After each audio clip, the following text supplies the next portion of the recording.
하나님 오늘 우리에게 주시는 말씀 고린도후서 1장 23절부터 2장 11절까지의 말씀입니다.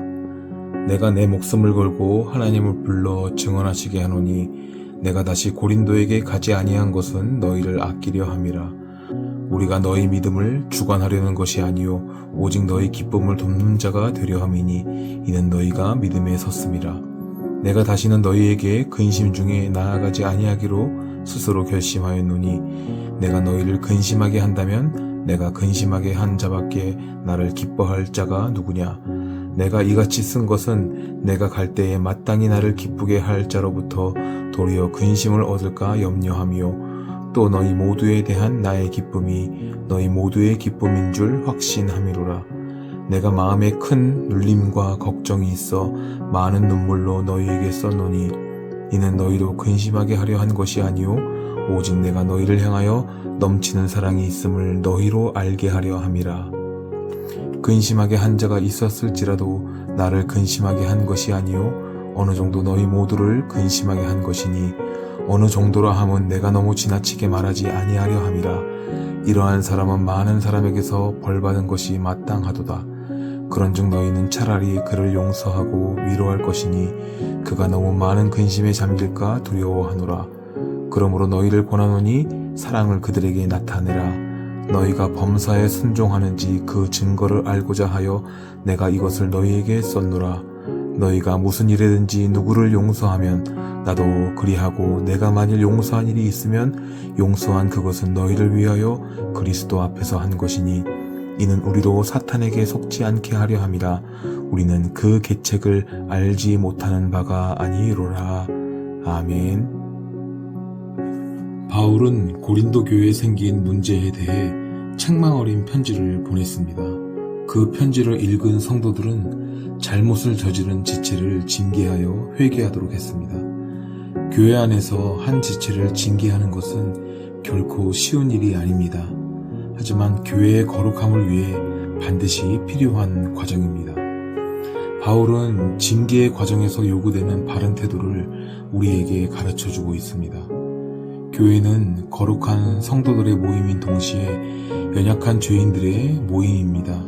그래서 때로는 교회의 거룩함을 해치는 심각한 죄의 문제가 발생하기도 하고 이를 해결하기 위해 징계할 때가 있습니다. 하지만 징계를 내려야 하는 사람들 역시 연약한 존재이기에 징계는 모두에게 어려운 과제입니다. 그러면 교회는 징계하는 과정에서 어떤 태도를 취해야 할까요? 바울은 교회가 징계 대상자를 향한 참된 사랑의 기초 위에서 징계해야 한다고 가르쳐주고 있습니다. 그는 고린도 성도들을 사랑으로 책망했던 것을 언급하면서 자신의 책망이 그들을 지배하거나 통제하려는 의도가 아니라 그들에게 유익을 끼치기 위함이라고 말했습니다.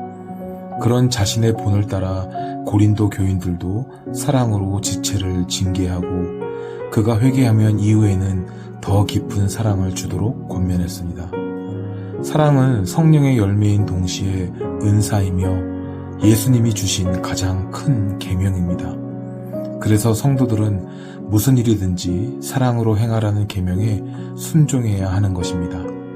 우리는 모두 하나님과 원수되었던 죄인으로서 예수님의 사랑으로 구원받은 사람들입니다. 그렇기 때문에 징계의 대상이 된 지체들의 연약함을 긍휼히 여기고 그들에게 그리스도의 사랑을 나타내는 것은 참으로 당연한 것입니다.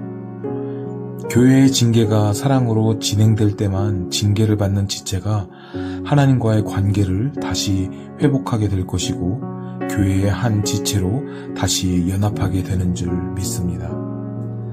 바울은 고린도 교인들에게 징계받은 형제를 용서할 것을 권면하고 있습니다. 교회 안에 징계해야 할 죄가 들어오는 것은 누구에게나 상처가 되는 일입니다.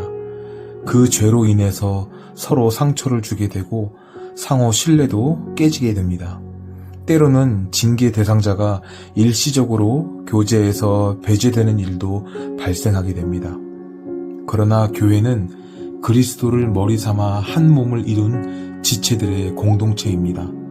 어떤 이유에서건 교회의 지체들이 분리되고 나뉘는 것은 하나님의 뜻이 아닙니다. 하나로 연합되는 것이야말로 공동체의 힘이며 능력입니다. 그렇기 때문에 바울은 징계받아 회개한 형제를 용서하고 다시 관계를 회복하여 연합을 이루도록 권면했습니다. 그렇다면 우리는 어떻게 용서를 실천할 수 있을까요? 무엇보다 우리 자신이 하나님께 용서받은 자들임을 상기해야 합니다. 하나님께서는 아들을 주시기까지 우리를 용서하셨습니다. 우리는 매 순간 하나님께 나아가기 위해 그분의 용서를 필요로 하는 연약한 사람들입니다.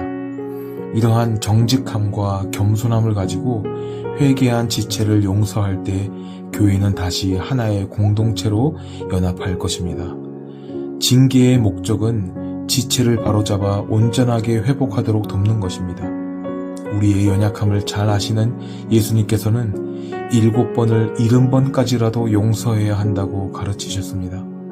교회는 이 말씀에 따라 범죄한 교인을 징계하되 용서하는 자세를 결코 놓지 말아야 할 것입니다. 참으로 징계는 어려운 것입니다. 하지만 교회의 거룩함을 유지하기 위해 반드시 필요합니다. 그리고 무엇보다 징계는 사랑과 용서라는 복음의 정신을 실천하는 장이 되어야 합니다. 그런 과정을 통해 징계를 받은 사람이 참된 회개에 이르게 되고 온전한 회복을 경험하게 될 것입니다. 주님의 몸된 교회는 사랑과 용서를 통해 더욱 하나로 연합하는 계기가 될 것입니다. 주님의 마음으로 행동하는 것이 진정한 주님의 자녀다운 자세라고 생각합니다. 참된 섬김이 주님과 교회의 기쁨을 준다는 사실을 믿으며 나아가는 복된 저와 여러분 되기를 주님의 이름으로 축복합니다. 적용 질문입니다. 나는 신앙생활하면서 성과를 이루는 일에 집중하는 사람입니까? 아니면 인간관계에 우선순위를 두는 사람입니까? 귀한 나눔의 교제가 되기를 주님의 이름으로 축복합니다. 기도하겠습니다.